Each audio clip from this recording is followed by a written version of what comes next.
Ballet has given me a perspective on dance that I never realized that I would ever have, because I was all into sports and stuff like that. And he drugged me to the ballet, and wow, it was knocked my socks off. I watched my son go through all those years and years and years of training, and I see what goes on in the studio, and I see how hard these young people work. So to have them make it seem effortless on stage is a joy. It's just a real thrill to see how the dance unfolds. When it works and things go as you hope, you really share an experience with the audience. There is a tremendous exchange of energy that happens, and like a surfer riding a wave, if the dance is moving with the audience, then there's this tremendous synergy where everybody's experiencing something new and exciting and vital all in a moment. When that curtain goes up, then it's like completing an equation. You have the art coming from here, and you have the people receiving that equation, and then the emotion flowing from the audience back to the artist. And it's just this beautiful circular communication that takes place. And sitting in the audience, for me, it's like being let into a world of balance and symmetry. It's so fundamental to my life. It's absolutely fundamental. I can't imagine life without Oregon Ballet Theatre. I always feel like I'm in an oasis, like all of a sudden, all of my worries, the things that I, brought on my shoulders into the theater, it all goes away, and I just sit back or sometimes lean forward and just take it all in, and I'm just there. They are so present, and I'm there with them. It's a magic moment that when the house lights go to half, and you kind of look around and you go, are they really going to half, or is it just my eyes adjusting? And then you go, yes, it's about to start. And there's a quiet. And everybody is sharing the beginning of something. But we don't know what's going to happen when the curtain comes up. It's a little bit like getting a package as a child. You sense it's going to be there, you sense that Santa Claus has visited, but you don't really want to hold out too many hopes in case you're disappointed, and then you see the package and you start to touch it and unravel it, and then you realize what it is. And then for a moment you don't even want to unwrap it anymore, because you want to savor that wonderful moment of, could this really be real? Is this really happening now? One of my favorite moments before any performance is when I'm standing at the pit door and I'm waiting for the orchestra to finish its tuning. When the orchestra tunes, the house gets quiet, the house lights go out, and that's my cue to make an entrance. And there's about a 10-second pause between the end of the tuning and the house lights going out, and the hall is completely quiet, even though there's some 3,000 people sitting in it. And in that moment, I know that everyone in this building is prepared to do something of great value, something that really is about goodness. I have complete admiration for anybody who can create such beauty and such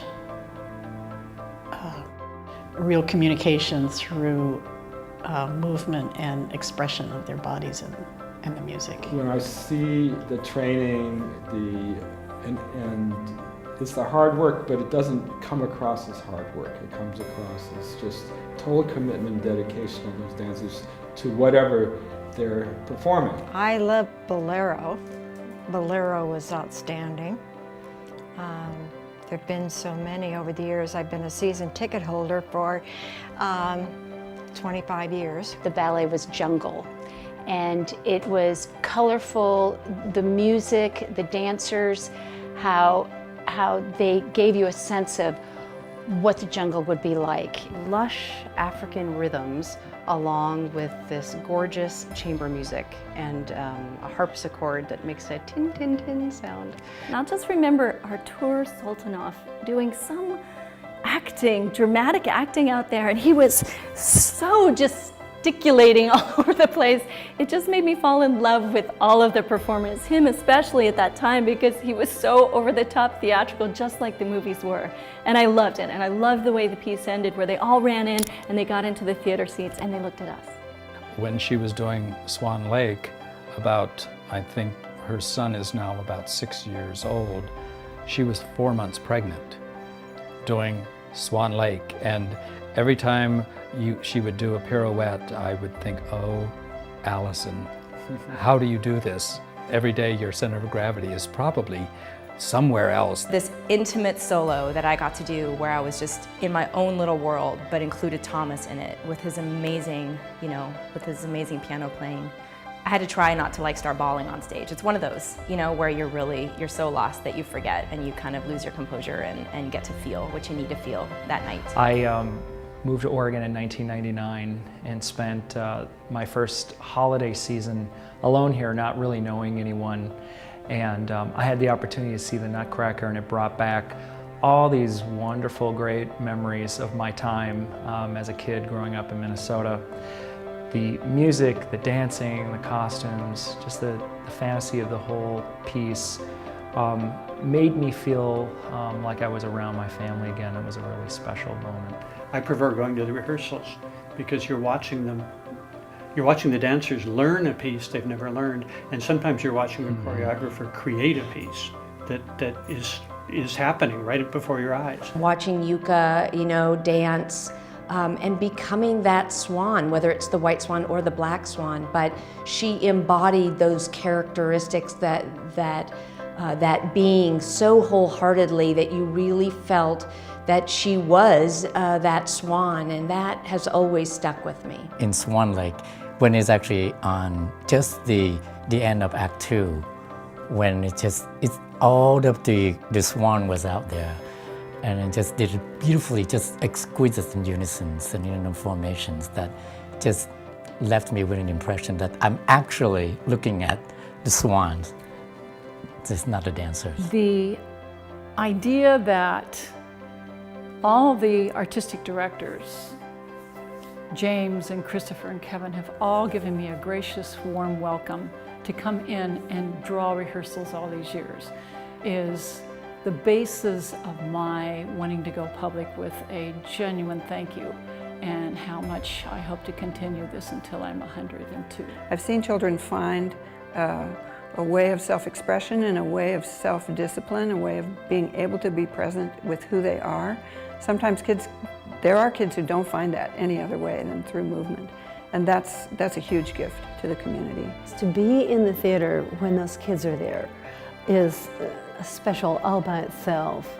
The dancers give everything they have, and the kids are so vocal, and so you just can feel the excitement. I think OBT is so important. If we didn't have this dance organization, I think Portland wouldn't be the city that it is. One of the most elemental art forms. I mean, before we had written narrative, we had dance.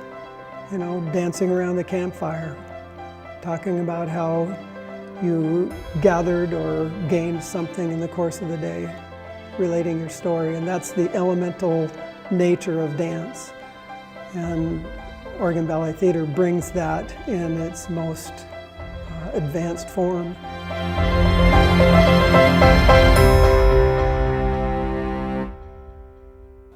Okay, so hi OBT, I made you this card. There you go. Happy anniversary. We love you and we're glad you're here.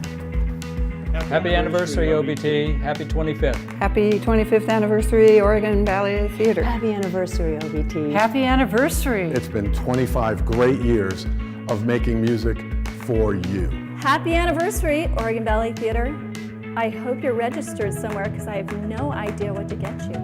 Okay, let's do it again. You're gonna say OBT or you're gonna say Oregon Ballet Theatre? Happy anniversary, Oregon Ballet Theatre.